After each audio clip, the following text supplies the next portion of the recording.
ఈరోజు మనందరం ఎప్పుడని వెయిట్ చేస్తున్నటువంటి గట్టిగా చప్పట్లతో ఆర్మూర్ దమ్ము చూపించాలి. ఓకేనా? Father of the Telangana KCR అయితే future of the Telangana leader మన కేటీఆర్ గారు వచ్చారు. గట్టిగా చప్పట్లతో అన్న ఈరోజు నిన్న షేర్లింగంపల్లిలో మన అన్న యువ నాయకుడు ఫ్యూచర్ ఆఫ్ తెలంగాణ ఇవాళ ఆలూరు ప్రత్యేకంగా ప్రేమతో అన్న ఆ రోజు నేను కేటీఆర్ గారిని అడిగిన ఆగండి కేటీఆర్ అన్నకు అడిగిన అన్న 40 సంవత్సరాల కోరిక ఆలూరు మండలం కావాలా నీకు దండం పెడతా అని చెప్పి రామన్నకు దండం పెట్టి మన పెద్ద సార్కు దండం పెడితే 2 మండలాలు ఇచ్చాడు. అందులో ఒకటి డొంకేశ్వర్ మండల్, ఇంకోటి ఆలూరు మండలం చెప్పి సందర్భం తెలియజేస్తున్నాం. అందుకోసమే ఇవాళ రైతాంగం అంతా పెద్ద ఎత్తున తరలి వచ్చిరని చెప్పి సందర్భం తెలుసు. వాస్తవమా? రైతు బంధుకు రామ్ అయిందా? దళిత బంధుకు జై భీమ్ అయిందా? ఇక మా చెల్లెల మెడలో ఒకటే బంగారం కనబడుతుందా? తులం తులం తులం అందరికి ఉన్నదా? తులం బంగారం ఇస్తున్న చెల్లెలకు ఇచ్చిండా? స్కూటీలు ఇస్తున్న చెల్లెలకు ఇచ్చిండా? నిరుద్యోగులకు ఇచ్చిండా? మనందరి అభిమాన నాయకురాలు మా చెల్లె విజయభారతిని గట్టిగా చప్పట్లతో స్వాగతం పలుకుతూ చెల్లెను 2 అడుగులు మాట్లాడమంటున్నాం. ఓకేనా? చెల్లె మాట్లాడు. నాకు చెప్పింది అన్న ఇందాక వచ్చినప్పుడు బీజేపీ మీద బాగా కోపం ఏంటంటే పసుపు బోర్డు ఇస్తా అని చెప్పి మా ఓన్లీ జీవో కాపీ ఇచ్చిండు, బడ్జెట్ ఇవ్వలే, ఢిల్లీలో ఆఫీసు చైర్మన్ అంకపురుడు. అంతేనా? గా కోపంతో నచ్చింది చెల్లిగా మాట్లాడి. జై తెలంగాణ, జై తెలంగాణ.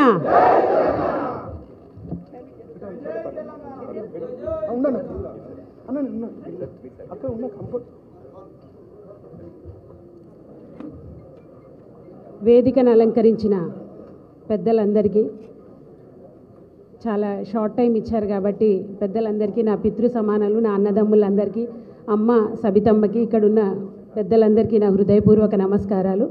అలాగే ఆర్కేపురం డివిజన్ నుంచి మరియు ఆర్మూర్ నియోజకవర్గం నుంచి తరలి వచ్చిన నా అన్నదమ్ములందరికీ, అక్క చెల్లెలందరికీ హృదయపూర్వక నమస్కారాలు. ఈ సభాముఖంగా మీ అందరి ముందు Ramanna, I'm very sorry Ramanna, నేను ఒక తప్పుడు డెసిషన్ తీసుకున్నాను. ఒక 2 years బ్యాక్ మీరు ఎప్పుడైతే వెల్కమ్ బ్యాక్ హోమ్ అని మాట అన్నారో, ఎక్కడో పరాయి దేశం నుంచి నా ఇంటికి వస్తే ఎంత సంతోషంగా ఉందో అంత సంతోషంగా ఉంది. ఈ 2 ఏళ్ళు తెలియకుండానే ఒక ఒంటరిదాన్ని అయ్యాను.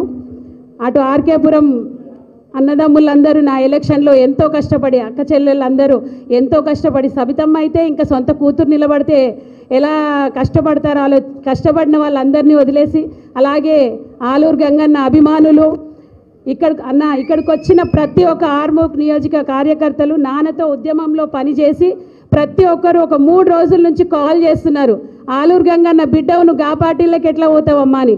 అన్న మీ అందరికీ సారీ చెప్తున్నా, ఆర్కేపురం డివిజన్ అండ్ ఆర్మూర్ నియోజక ప్రజలందరికీ. Sabithamma, I'm very sorry Sabithamma, తప్పు డెసిషన్స్ తీసుకోవడం తప్పు కాదు, కానీ వాటిని రెక్టిఫై చేయకపోవడం తప్పు అనేది నాన్న అనేవారు. సో ఇప్పుడు నా తప్పును రెక్టిఫై చేసుకుంటున్నాను. మా హస్బెండ్ అరవింద్ గారు ఎప్పుడు అంటుంటారు, హీ అడార్స్ రామన్న.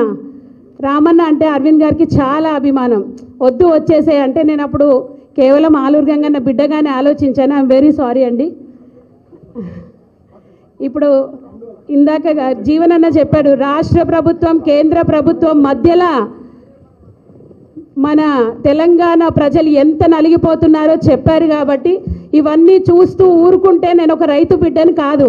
నేను ఇంత పెద్ద చదువులు చదివినా అంటే కేవలం మా నాన్న ఒక రైతు మాత్రమే. ఇంతమంది రైతుల కష్టాలు చూసుకుంటూ కూడా నేను అక్కడ ఉండడం కరెక్ట్ కాదు. పసుపు బోర్డు అయితేనేమి, యూరియా బస్తాల కొరత అయితేనేమి, నీళ్ళ కొరత అయితేనేమి, అన్ని కొరతలే తప్ప ఇంకా ఏమీ లేదు. వీళ్ళిద్దరు కలిసి రాష్ట్ర ప్రజలని మోసం చేస్తున్నారు.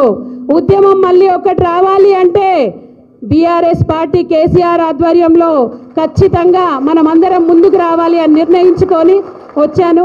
మీ అందరి ఆశీస్సులు కావాలి. Ramanna, I'm thankful, very thankful అన్న. Thank you so much. జై తెలంగాణ, జై తెలంగాణ, జై కేసీఆర్, జై కేటీఆర్. ఇప్పుడు మన చెల్లెకు మన రామన్న మరి మన పార్టీలకు ఆహ్వానిస్తూ కండువ కప్పుతాడు. అరవింద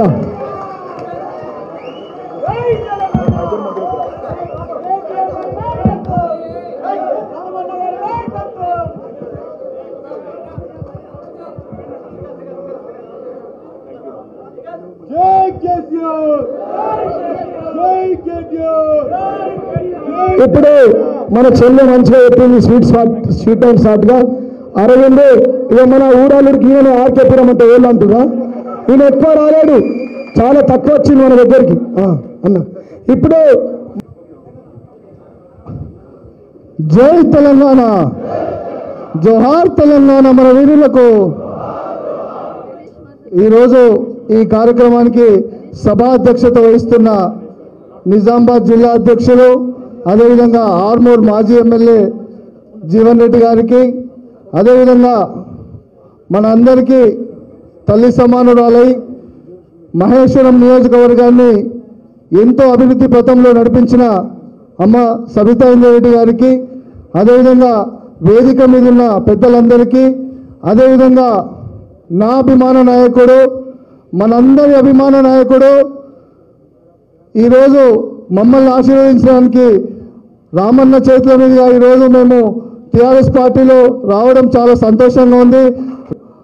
మహేశ్వరం నియోజకవర్గం నుంచి, ఆర్మూర్ నియోజకవర్గం నుంచి విజయభారతిని దీవించడానికి వచ్చిన మీ అందరూ కూడా థ్యాంక్స్ చెప్తూ, ఈరోజు బీజేపీ కానీ ఇక్కడ రాష్ట్ర ప్రభుత్వం కానీ చేస్తున్న అన్యాయాలు అక్రమాలు సహించలేకనే చాలామంది ఈరోజు బీజేపీ పార్టీ నుంచి కానీ కాంగ్రెస్ పార్టీ నుంచి కానీ బీఆర్ఎస్లోకి వస్తున్నారు. విజయభారతి ఈరోజు ఈ పార్టీలోకి రావడం చాలా సంతోషంగా ఉంది. అందరం కూడా ఒకసారి మళ్ళీ రామన్నకు మద్దతు ఇచ్చి రామన్నతో పాటు మరొక ఉద్యమం చేసి కేసీఆర్ గారిని మళ్ళీ ముఖ్యమంత్రి చేసుకోవాల్సిందిగా మీ అందరినీ కోరుతూ జై తెలంగాణ. కేసీఆర్ గారి నాయకత్వం. ముందుగా సోదరి వాళ్ళ తిరిగి సొంత గుటికి చేరుకున్న మా ఆడబిడ్డ శ్రీమతి విజయభారతి గారి గట్టిగా చప్పట్లతో స్వాగతం చెప్పాల్సిందిగా కోరుతూ, గౌరవనీయులు నిజామాబాద్ జిల్లా పార్టీ అధ్యక్షులు మాజీ శాసనసభ్యులు ఆర్మూర్ సోదరులు ఆశన్న గారి జీవన్ రెడ్డి గారికి, పెద్దలు రంగారెడ్డి జిల్లాని తన సమర్థ నాయకత్వంలో గత 25 సంవత్సరాలుగా ఆనాడు డాక్టర్ వైఎస్ రాజశేఖర రెడ్డి గారికి ఎట్లాగైతే ఒక చెల్లెమ్మగా ఆనాడు వారితో పాటు కలిసి నడిచినారో, ఈరోజు మరొకసారి కేసీఆర్ గారికి ఒక సోదరిగా మరి రంగారెడ్డి జిల్లాని అత్యద్భుతంగా ముందుకు తీసుకెళ్తున్న పెద్దలు మాజీ మంత్రివర్యులు మా అందరి అక్క, పోరాటానికి ప్రతీక మా ఆడబిడ్డ శ్రీమతి సబితా ఇంద్రారెడ్డి గారికి, గౌరవ మాజీ ఉప ముఖ్యమంత్రి అన్న బిడ్డలందరికీ హృదయపూర్వకంగా నమస్కారం, హృదయపూర్వకంగా మీ అందరికీ స్వాగతం. పత్రికా మిత్రులు మీకు కూడా ప్రత్యేకంగా నమస్కారం. ఈరోజు భారతీయ జనతా పార్టీని వదిలిపెట్టి అక్కడ స్టేట్ కౌన్సిల్ సభ్యురాలుగా ఉన్న తన పదవిని కూడా వదులుకొని నేను తిరిగి తెలంగాణ రాష్ట్రం మళ్ళీ బాగుండాలి అంటే తప్పకుండా పెద్దలు కేసీఆర్ గారి నాయకత్వంలోనే ఇది సాధ్యం అనే ఒక ఆలోచనతో తిరిగి వచ్చిన మన విజయభారతి గారికి మళ్ళొకసారి హృదయపూర్వకంగా స్వాగతం. వాళ్ళ వాస్తవం ఏంటి అంటే భారతీయ జనతా పార్టీ మన తెలంగాణకు ఈ గత 11 సంవత్సరాలుగా తీసుకుంటే, రాష్ట్రం ఏర్పడ్డ నాటి నుంచి ఈరోజు వరకు తీసుకుంటే ఏ సాయము చేయలేదు, ఏ న్యాయము చేయలేదు, కానీ గాయాలు మాత్రం చాలా చేసింది. ఒకటి కాదు, రెండు కాదు. మీరు జాగ్రత్తగా ఆలోచిస్తే 11 ఏళ్ళుగా ఏం జరిగింది తెలంగాణకు భారతీయ జనతా పార్టీ వల్ల అంటే ఒకటి కాదు, రెండు కాదు, ఎన్నో నష్టాలు చేసింది బీజేపీ. ముఖ్యంగా మా తమ్ముళ్ళు, మా చెల్లెళ్ళు ఎవరైతే యువకులు ఉన్నారో, ఉజ్వలమైన భవిష్యత్తు మీద బంగారు ఆశలు పెట్టుకొని ఉన్నారో వాళ్ళు దయచేసి గుర్తుపెట్టుకోవాలని నేను కోరుతా ఉన్నాను. భారతీయ జనతా పార్టీ ప్రభుత్వం మోడీ గారి నాయకత్వంలో కేంద్రంలో రాగానే తీసుకున్న మొట్టమొదటి నిర్ణయాల్లో ఒకటి మన హైదరాబాద్లో ఉన్న ఐటీఐఆర్ను, అంతకంటే ముందున్న యూపీఏ ప్రభుత్వం ఇచ్చిన ఐటీఐఆర్ అంటే ఇన్ఫర్మేషన్ టెక్నాలజీ ఇన్వెస్ట్మెంట్ రీజన్ అనే ప్రపోజల్ను రద్దు చేసి పారేసింది. అదే ఐటీఐఆర్ కనుక ఆనాడు సంకల్పించిన విధంగా అయ్యింటే ఈరోజు మన ఎదుగుదల ఎట్లాగూ గొప్పగా ఉంది ఐటీలో, కానీ దానికి ఇంకింత కొంత ఊతమిచ్చి మరొక 1,00,000-1,50,000 మందికి ఉద్యోగాలు ఇచ్చే అవకాశం ఉంటుండే. కానీ దాన్ని బొందబెట్టింది, యువకుల కళ్ళల్లో మట్టి కొట్టింది, వాళ్ళ ఆశలకు గండిగొట్టింది ఖచ్చితంగా భారతీయ జనతా పార్టీ, ముఖ్యంగా మోడీ గారి నాయకత్వం. ఎన్నడన్నా 6 గ్యారంటీలు ఏమైనా రేవంత్ రెడ్డి గారు అని ఒక్క బీజేపీ ఎంపీ మాట్లాడతాడా? తులం బంగారం ఏమైందని మాట్లాడతాడా? రైతు బంధు ఎందుకు వేస్తలేవని మాట్లాడతారా ఒక్క బీజేపీ ఎంపీ? రైతు రుణమాఫీ ఎందుకు జరుగుతలేదని మాట్లాడతారా? ఒక్కరు మాట్లాడరు. కానీ కేసీఆర్ గారి మీద మాత్రం ఒంటికాలతో లేస్తారు బీజేపీ వాళ్ళంతా. రేవంత్ రెడ్డికి రక్షణగా, రేవంత్ రెడ్డికి సహాయంగా, రేవంత్ రెడ్డి చేసే ప్రతి తప్పును వాళ్ళే కవర్ చేస్తూ కాపాడుతూ ఇవాళ మొత్తం రేవంత్ రెడ్డికి ఒక రక్షణ కవచంలాగా నిలబడ్డదే ఈ బీజేపీ ఎంపీలు, ఇక్కడ ఉన్న బీజేపీ పార్టీ. నేనేదో ఉత్తగానే చెప్తలేను. ఒకసారి మీరు ఆలోచించండి, జాగ్రత్తగా ఆలోచించండి. మేము ఢిల్లీ దాకా పోయినాం.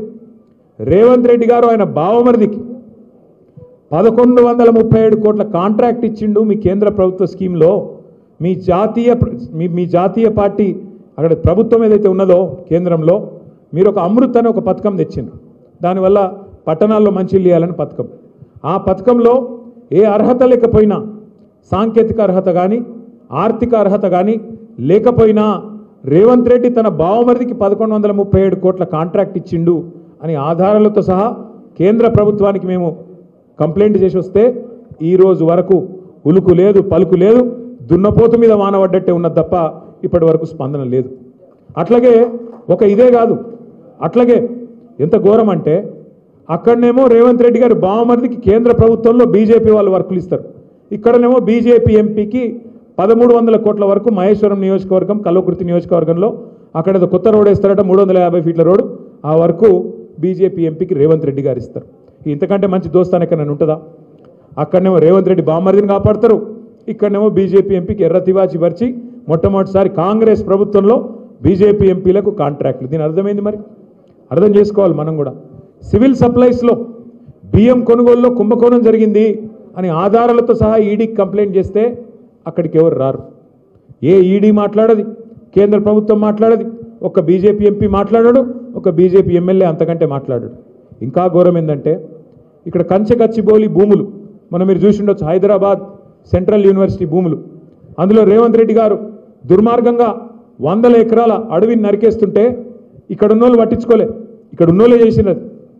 ఇక్కడున్న ప్రభుత్వమే అర్ధరాత్రి పోయి బుల్డోజర్లు పెట్టి మొత్తం జంగల్ కొట్టేస్తుంటే సుప్రీంకోర్టు చూసింది. ఇక్కడ ఉన్నోళ్ళు కేంద్ర ప్రభుత్వం వాళ్ళు ఉల్కలేదు, పలకలేదు, ఒక్క బీజేపీ ఎంపీ మాట్లాడాడు. సుప్రీంకోర్టు చూసి సుప్రీంకోర్టు ఒక కమిటీ వేసి ఆ కమిటీ తీర్పు చెప్పింది. ఏమని? ఇందులో 10,000 కోట్ల కుంభకోణం జరిగింది, దీన్ని ప్రత్యేకంగా కేంద్ర ప్రభుత్వం వెంటనే ఒక ఇన్వెస్టిగేటివ్ ఏజెన్సీ ద్వారా పరిశోధించాలి అని రిపోర్ట్ ఇచ్చింది. కానీ రిపోర్ట్ ఇచ్చి 6 నెలలే. కేంద్ర ప్రభుత్వం ఏమైనా చేస్తుందా? చేయదు. ఎందుకు?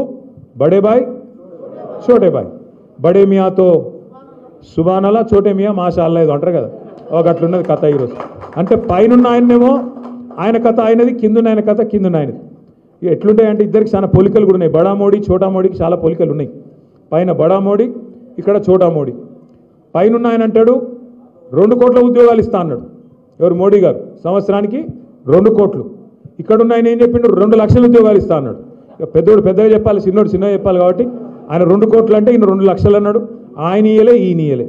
ఇప్పుడు మొత్తం ఎవరైనా గట్టిగా మాట్లాడితే మొత్తం ఎక్కడికక్కడ పొలగాన్న లోపలేసుడు, వాళ్ళను నువ్వు మాట్లాడతావా నా మీద అని చెప్పి కేసులు పెట్టుడు, పోలీసు వాళ్ళని ఇంటికి పంపించుడు, బెదిరించుడు, ఇది తప్ప ఇంకోటి శాతనైతే లేదు. అట్లాగే పైనున్న ఆయన ఏం చెప్పిండు? పెద్ద మనిషి 15 లక్షలు ఇస్తా అన్నాడు. అన్నాడా లేదా? మర్చిపోయారు మీరు కూడా. 11 ఏళ్ళు 12 ఏళ్ళు అయిపోయింది కాబట్టి 15 లక్షలు ఇస్తా అన్నాడు. ఈయన 15,000 ఇస్తా అన్నాడు రైతులకు. ఆయన 15 లక్షలు అంటే ఈయన మరి నేను కూడా లక్షలలో మాట్లాడితే బాగుండదని ఎకరానికి 15,000 ఇస్తాను ఈయన కూడా అన్నాడు. అవి రావు ఇవి రావు, 15 లక్షలు రాదు, 15,000 కూడా రాదు.